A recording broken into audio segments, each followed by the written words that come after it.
Welcome to the Wisdom for Life podcast with David Baker. David was a former paratrooper in the 82nd Airborne Division and for over 30 years has been a preacher. He has written 5 books and is an Amazon #1 best-selling author.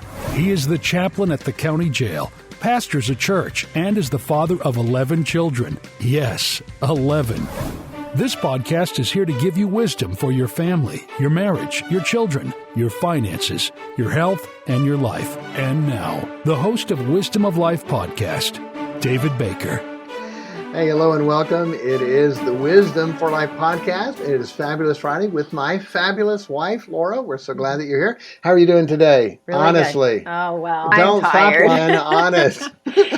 No, I'm tired. She just got done saying, okay, we need to do this another day. I said, we can't. It's got to be out. So we're here. We just got back from a trip. And then we were home for a little while, and then we had gotten back from another trip. So I don't think we caught up yet. So we did a wedding down in Florida. Some friends of ours got married and wanted us to do the service, and it went well, but busy, long flights, connecting, all that kind of stuff. So then a couple of our boys just got back home from college, so I stayed up late with them and hanging out, and now, I think as always, we're ready for a nap. nap. The problem is, she says, when it comes to a nap, what? I don't have time for one. There's just too much to do, and so there's sometimes so you just say, hey, you just make time for what's important. But anyway, so super excited about the lesson today. I guarantee you it will help you, okay? I guarantee it will. So if you have a question, ask pastorbaker@gmail.com. Any question of us, our wife, my wife, about family, children, marriage, anything like that, send that to us. We'd love to have that. All right, we'll start with a joke. Here we go. A minister was called, by the way, as you know, there's certain things we look for when we look for a spouse. We had a lesson on that, to look for the number one, and spiritual, love God, treat with respect, modest, hardworking, all those type of things you look for, beautiful, okay? But the older you get, I think sometimes those things change what you're looking for. And this joke will do that. So a minister was called to a local nursing home to perform a wedding. An anxious old man met him at the door. The pastor sat down to counsel the old man and asked him several questions. Do you love her? The old man replied, I guess. Is she a good Christian woman? He said, I don't know for sure. The old man answered, okay, well, does she have a lot of money? Asked the pastor, and he said, I doubt it. Well, then why are you marrying her? The preacher asked, and his answer was, she can drive at night. So we're not at that point yet, but I'm sure at one point, hey, that becomes a real priority. So if you're at that point where what you're looking for is, do they still have a license, and can they drive at night? I love driving jokes. I love the one where, I want to pass away like my grandfather did. Sleeping, peaceful, relaxed, not like the other 3 people in the car that were screaming at the time when they died. Those driving jokes are fun. So, all right. So, date night. Hey, have some fun. Play some games. We're probably going to do family night tonight and do some games there. But to do some with family, there's some fun games you can play. We had someone give us for Christmas a married game, a love game that was sort of fun and neat. But anyway, have some fun, laugh. There's so many things in life that are so serious. If you don't take time to laugh and enjoy life and enjoy your spouse, you're going to miss out on a lot. All right, so this lesson for today, we're going to jump right into it. And so I want to ask you, honey, when we have, or couples that we know, they have, so some people have a disagreement. Other people call it a what? We have a discussion. A discussion. See, do you like that? That's better than a disagreement, right? Some people just have a plain old-fashioned knockdown, drag-out fight. Okay? Boy, some people, they are good at it. The way they go at it, you see that, and we don't like that. And so what we try to do is to understand when there is a problem, why. And from my understanding, I've been married for 31 and a half years. And when there is a problem in the marriage, it is invariably, look, I've done this a long time. I counsel a lot. I see it. It is the wife's The man's fault. fault. We did not practice this, and she knew where I was going before I got there. So I think it's the wife's fault, and she thinks It's his fault. not his. We're talking I'm sorry. Hypothetically, right. It's with the other husband's couples fault. we deal with. Yes, we're not talking about us. Oh, okay. Please, we don't have those. Right. But of course, when anyone has a disagreement, you want it to be the other person, and they want it to be the other person, and that's why you have the disagreement. We have found, and this is serious, and it is really beautiful, profound, and neat, to look for what's called, very simply, the misunderstanding. The misunderstanding. I've seen this in churches. I've seen this in families. We've seen this in marriages. Most of the time, honestly, when my wife and I have a discussion or a disagreement, okay, once we break it down and we get down to the bottom of it, honestly, seriously, she thought this, and I honestly, seriously thought that. So whose fault is it? Of course it's the wife. No. The wife, of course it's the husband's fault. He should have known what she meant, right? Okay. But literally, when you get down to it, so many times it's a misunderstanding. If it's a misunderstanding, is there a fault? No. Oh, but we still want it to be. You should have known. That's what I know that's what I said. Right? Or that's what I meant, right? No. I know that's what I said. And we have those type situations that come up in marriages, and when you break it down, it is a misunderstanding. It is not his fault, and it is not her fault. It is a misunderstanding. I've seen this in churches, or the situation that still comes to my mind because I found the truth right after that. And someone in church seriously, honestly thought my wife had meant this when she said it. I knew her. I knew exactly that is not what she was thinking at all, but they just knew it was, and there was a misunderstanding. But that's hard to accept, just a misunderstanding. The only way it really feels good when you have a disagreement or an argument, for the other person to say, okay, you're right. I'm sorry. I got it. I'm wrong. You're right. Now, we've never had that in this marriage, but it does sound like that it would be a nice does sound like it would be a nice thing if that ever happened.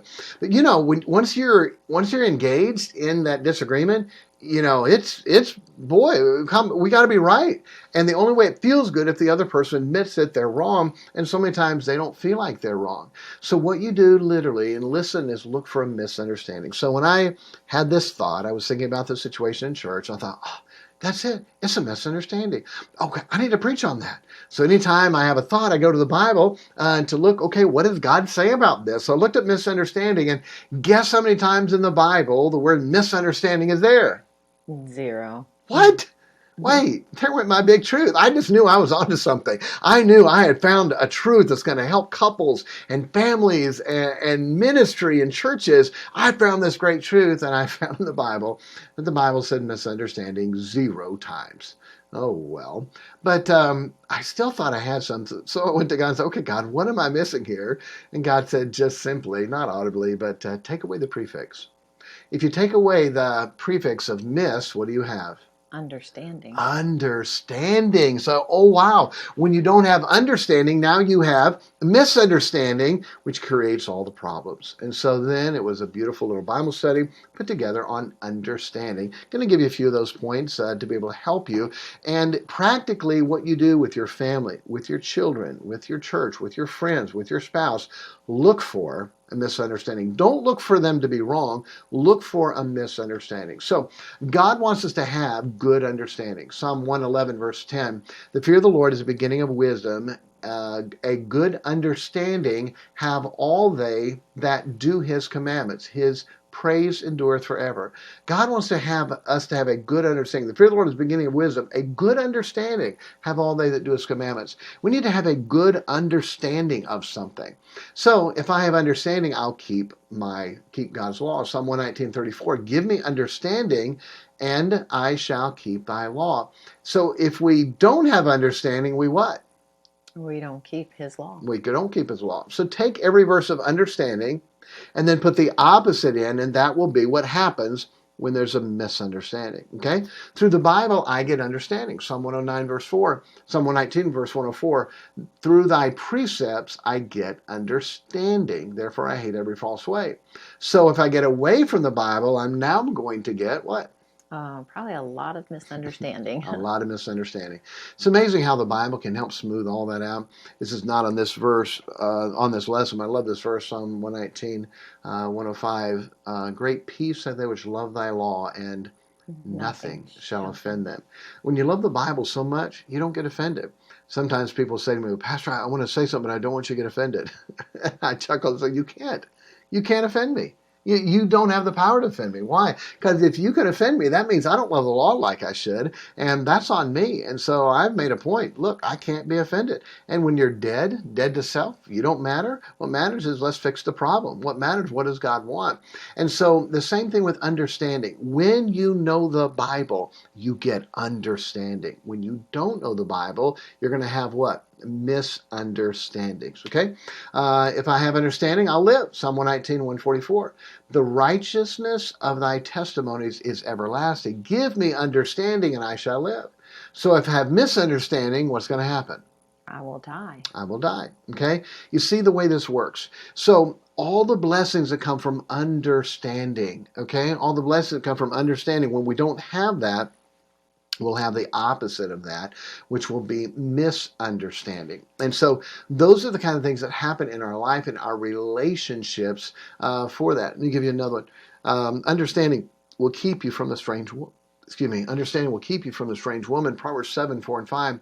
Say unto wisdom, thou art my sister, and call understanding thy kinswoman, that they may keep thee from the strange woman, from the stranger which flattereth with her words. So if I have understanding, it will keep me from the strange woman. If I don't have understanding, what's going to happen? You could fall. I'm going to fall. Yeah. I'm going to mess up my life. I'm going to destroy it. Okay? And so we want to have understanding from God, understanding of His Word, and understanding in the situation so we don't have those misunderstandings that will create so many problems. So practically for you today, what relationship of yours is not the way it should be? You with a child? You with a spouse? You with a friend? You with someone at church? Look for the misunderstanding. Go to God and say, okay, God, what am I missing here? What am I not understanding? I think you know God made men and women differently. Women are made more to have what? Well, we tend to listen to our feelings more. More feelings, more emotion. Is that a bad thing? No. No, God made them that way. We need that. Men, many times it's more logical, practical, step by step, 1, 2, 3. But when you have understanding, then you know. I have an assistant pastor. He's a great guy. And he realized this pretty early on in the marriage. And so when his wife is telling him something, he says, wait, before you go on, let me know. Is this something you want me to fix, or is this something you just want me to listen to? And she goes, no, I just want you to listen. He goes, okay. And it's a different area of the brain now. Now I don't think of how can I fix this. I think I just need to listen and let her know that I care. And it really does matter that way. There's a little video out there. It is so funny. I should find and put the link in their description. Check the description. I'll find this in there. But it's a hilarious little video of a husband and wife, and from the first part you see the wife from the back, so you don't see her, and she's talking about how much her head hurts and how much pain she's in, and it's just excruciating pain, and the husband's trying to help her with what the problem is, and she goes, no, I don't want you to fix it, I just want you to listen, I want you to feel, and she says, I have this pain, and it just feels like there's a knife sticking in my head, and the camera rotates around to the front, and guess what? There's a knife sticking out of her head, and the husband's trying to tell her and explain, and she's like, no, don't try to fix it. Just listen. Men and women are different. And when we understand that, then it's a great thing. Now people say, well, you cannot understand a woman. Okay? How many times have you ever heard that? I like to joke. I love to joke about that. I love the book that's Everything Man Knows About a Woman. And you open it up, and all the pages are blank. They're blank. Okay? What do men know about women? Nothing. But listen to this verse. 1 Peter 3:7. Likewise, ye husbands, dwell with them, the wife, according to what? Knowledge. Knowledge. Uh-oh.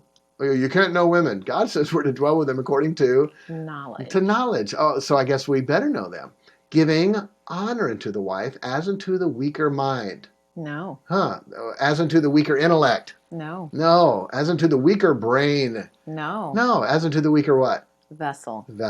Okay? It's amazing how men want to put their wives down and think they can't think or don't have the mind and put them down. No, God says we're to dwell with our wives according to knowledge. We're to give honor to our wife as a weaker vessel. What does that mean? Okay? Hopefully, ready, hon? Yeah, If you're on right. video, hopefully I can beat my wife in arm wrestling, okay? If I can't, I'm not going to tell anybody.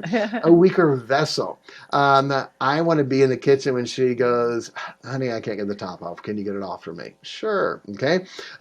Weaker vessel. There's some things that she needs me to reach for her or lift for her or do for her because God made our bodies differently, and that's fine, but not a weaker mind. Don't put them down as far as a weaker mind. That's not true, and God never says that. As being heirs together the grace of life, that your prayers be not hindered. God said we are to dwell with our wives according to knowledge, and part of it is having the understanding that God made men and women differently. So don't try to make your wife a man, and ladies, don't try to make your husband a woman, okay? Yeah. Don't do that. There's a lot of that out there. I'll close with this thing, and I'll leave this horrible thought in your mind, like my pastor would do to me. I think my wife knows what I'm going to say, but in college, my pastor would talk about, and I understand what he was saying. Boy, the phrase just, he said, some of you men out here, you're mental homosexuals. I'm like, what? And he said, you want your wife to think like you. You want your wife to think like a man. She's not a man. She's a woman, and she's not going to think like you. So don't expect that. You didn't marry a man. You married a woman. So don't expect her to think like you.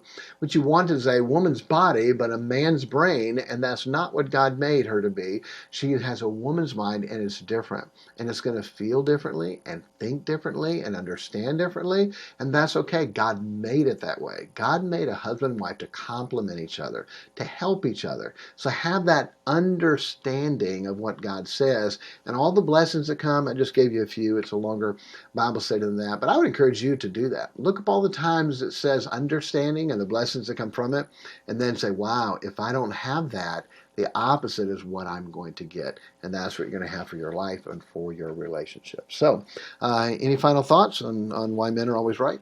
Well, you said a lot of times how that that we are different and we think different, and that's not a bad thing. Women do they do trust their feelings more, I guess, or rely on them more. I don't know, but it's not a bad thing that they have those. A lot of times, a woman can see a little deeper into a situation. She has some intuition because of her feelings, and so it's not a bad thing. But it does complement each other, so we help each other. All right, so hey, until next time, Friday, we will do another episode of Fabulous Friday with my fabulous wife. And again, on Monday is children. That's where we teach a topic about children to be able to help you with that in your life. Then Tuesday and Thursday are short little wisdom for life, a thought for the day. Wednesday is a regular podcast where we have jokes and thoughts and Bible trivia. And then Friday is my wife and I, where we do things on marriage, family, children. Sometimes my wife won't be here. We'll do just one with one of my children. There's some topics that I want to cover with different ones of my children, so you'll get to see and hear some of them, and that'll be help. But thank you so much. Look for that misunderstanding. Do not have to be right all the time. It's a lot easier to say, you know what, honestly, we truly have a misunderstanding. There's neither person that's wrong, and let it go. Don't have to always be right, or you're going to create problems, because only by pride come a contention. All right, God bless you. Get wisdom. It's a principal thing.